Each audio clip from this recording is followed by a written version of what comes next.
صباح الخير حبايبي، ازيكم؟ وحشتوني جدا جدا جدا.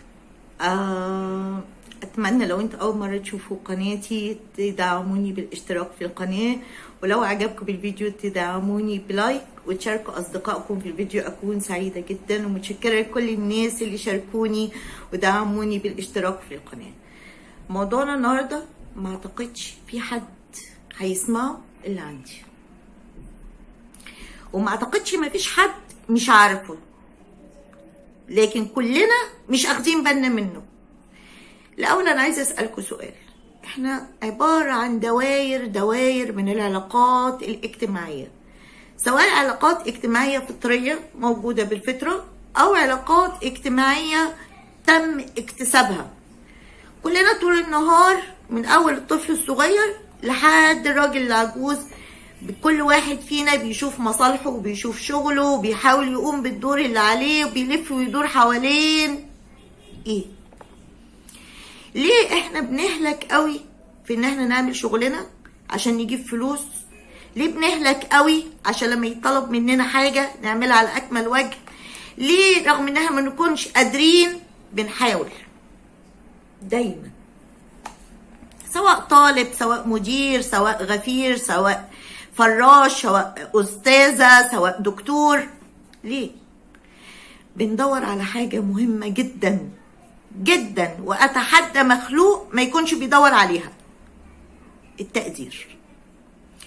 الوتر ده لو ضغطت عليه في التعامل مع أي مخلوق، مش إنسان بس، ولو حتى عندك قطة جت اتمسحت فيك كده وقمت انت مطبطب عليها بحب وقدرت ان هي بتتمسح فيك وبتتحمى فيك، شوف المحبة اللي هتاخدها. مش حال انسان.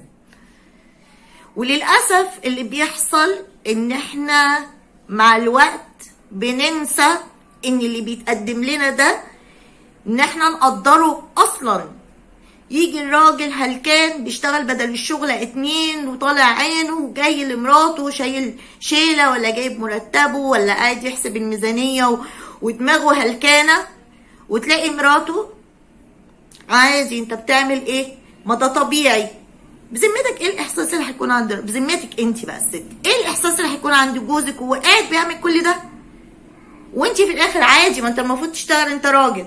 ولا انت طول النهار بتراعي العيال وبتذاكري لهم عشان توفري مدرسين، بتروقي في البيت علشان يقعدوا في بيئه نظيفه، بتطبخي عيانه مش عيانه، بتقومي تشوفي اللي وراكي، ويجي جوزك في ايه؟ ما انت قاعده لنا طول النهار، انت بتعملي ايه؟ بتحسي بايه؟ لو ابنك طول النهار والليل بيذاكر ونجح، ما طبيعي، انت ناقصك ايه عشان ما تنجحش؟ مفيش حاجه انا في قاموسي اسمها ما هو لازم، ما هو طبيعي. اللي يقوم بدوره اولى الناس بانه هو يتقال له شكرا. عارفين انا بشبه التقدير بايه؟ عارفين السحابه اللي مليانه خير؟ انت مجرد ما بتدي التقدير ده للي قدامك بيتساقط عليك انت الاهتمام، العنايه، التركيز عليك، محاوله مراعاتك، كأنك فتحت، عارفين المفتاح السحري لوجدان اي مخلوق على وجه الارض هو التقدير. سواء انت بتقدمه او انت بتقدميه لجوزك ولا لمراتك ولا للمدير بتاعك ولا للفراش بتاعك، كأنك عارفين الكنز بتفتح طاقة جوه البني ادم ده تغرف انت بقى منها. كمية الطاقة الايجابية اللي بتتولد في الشخص اللي انت قدمت له التقدير بتخلي عطاؤه ليك يتضاعف، مش عشانك بقى، عشان هو يحافظ على الشعور بالتقدير اللي بياخده منك. لكن انت لو استخفيت باللي قدامك ولا اعتبرته تحصيل حاصل، او اللي بيديهولك ده عادي ما هو بياخد فلوس، ثق انك هتاخد شغل وخلاص، تحصيل حاصل وخلاص، مفيش روح، مفيش احساس بالامتنان، مفيش جهد زياده. اهي اللقمه تتعمل لجوزك وخلاص، اهو انا جبت لها اكل وخلاص، خرجتها يلا مشيها على البحر وخلاص مثلا.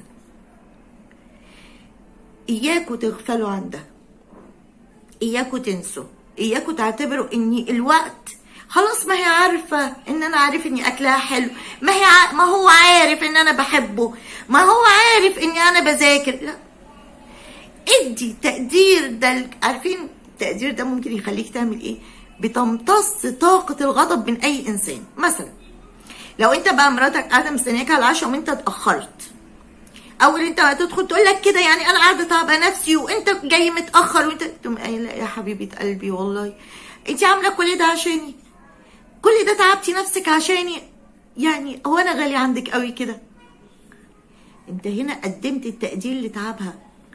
لو جوزك جه من بره انا جعان، انت لسه ما خلصتيش الاكل، انت مش عارفه، تقولي له يا حبيبي والله عندك حق، انت صاحي من امتى ومن الساعه كام، وكمان ما فطرتش او فطرت لقمه صغيره، تصدق والله انت عندك حق، انا اسفه، انا اسفه حبيبي، عمرك ما هتيجي من الشغل وانت تعبان وهلكان طول النهار كده وتلاقي الاكل مش جاهز.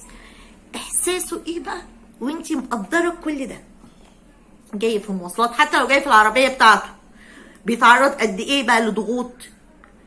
الزبال لا مؤاخذه يعني اللي بيجي ياخد منك الزباله لما تقول له الله يعينك ويديك الصحه ويقويك، يا انت لولاك انت ده احنا كنا اتبهدلنا. تفرق ايه بقى؟ انت خسران ايه؟ قدم التقدير لكل اللي حواليك. ادي التقدير ده حب، حب. والتقدير بتقدمه مش شرط بكلام. التقدير ده على فكرة الكلام مهم، المهم جدا وانت بتقدم التقدير تحاكي جوارح الانسان اللي قدامك، عينه، سمعه. لو انت امك طبطبت عليها وبوست ايديها، تعبر بتقديرك هدية حلوة، تجزل العطاء، ادي قد ما تقدر، ادوا ربنا هيديك اضعاف. وجدد دايما النية لله، كل مليم بيطلع. اذا كان الراجل اللقمة اللي بيحطها في بق مراته هي صدقة، هو بياخد عليها ثواب الصدقة، طب انت ايه يا اخي؟ واحنا مروحين لربنا غير بشوية الحاجات الحلوة اللي احنا هنعملها؟ فما تبخلوش حبايبي، طلعوا ده وجربوا. واتحداك انك لو قدمت التقدير لمخلوق وضغطت على نقطة الضعف اللي هو بيبحث عنها طول الوقت، انتوا عارفين ايه اللي بيحصل؟ ساعات بتحصل خيانات، سواء الزوجة بتخون او الراجل الزوج بيخون، ويقول لك انا مش لاقي نفسي جوه بيتي، او هي تقول لك انا مش لاقيه منه اي حب، مش لاقي منه اهتمام، هي مش لاقي تقدير. يجي بقى واحد لا مؤاخذه ما يجيش في ضفر جوزها لمجرد يقول لها ياه، واعطاها شويه تقدير بقى، تقدير لشخصيتها، تقدير لشغلها، تقدير لتفاعلاتها في كل الامور، اي تقدير، يا تحبه بقى وتروح تخرب بيتها عشانه. ولا هو تبقى واحدة هي ولا تيجي في ضفر مراته لا شكلا ولا موضوعا ولا شخصيا، وتيجي بس تقعد تدلعه وتقول له ده انت وانت وانت وانت، ما ده تقدير. تلاقيه طلق مراته ورمى العيال والدنيا اتنيلت. يعني مش ده اللي بيحصل؟ يبقى احنا ليه بنبخل على بعض؟ ما نبخلش على بعض.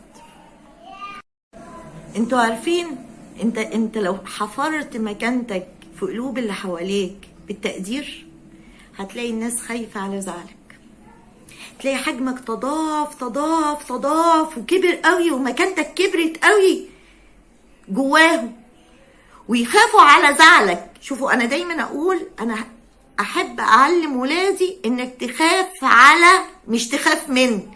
اللي هيخاف مني ده اول ما هيتشال من قدامه المؤثر اللي هو خايف منه هيروح يعمل اللي هو عايزه. لكن يخاف على زعل ماما، يخاف على ان مدرسه ياخد عنه فكره سيئه، يخاف على، عمره ما هيعمل الغلط. بتكبر الحته اللي جواك هنا، احساسك، ضميرك باللي حواليك. تقدير نوع من العطاء، اياك تبخلوا بعطائكم. وللاسف انتوا عارفين الناس البخلة ماديا والله العظيم هو مش بيبقى بخيل في الفلوس بس، بخيل في كل حاجه، يستخسر. وانتوا متهيألي عارفين يعني مفيش داعي. النصيحة، إياك تقدم تقدير خاوي من المشاعر، بيتعرف وبيتحس. وأنا قبل كده وقلت لكم القلب بيسمع وبيشوف وبيحس أكتر من العين وأكتر من الودن، فدايما قدم إحساس صادق. هتحسي هتعمله إزاي دي؟ حس بس، حط نفسك مكان اللي قدامك، شوف هو عمل لك إيه وحس بالتقدير. ونورتوني. اتمنى يكون الفيديو عجبكم، وما تبخلوش عليا بلايك، وتقدروني بلايك ومشاركة. ومتشكرة حبايبي، واي كومنت انا تحت امركم. اهلا بيكم، السلام عليكم.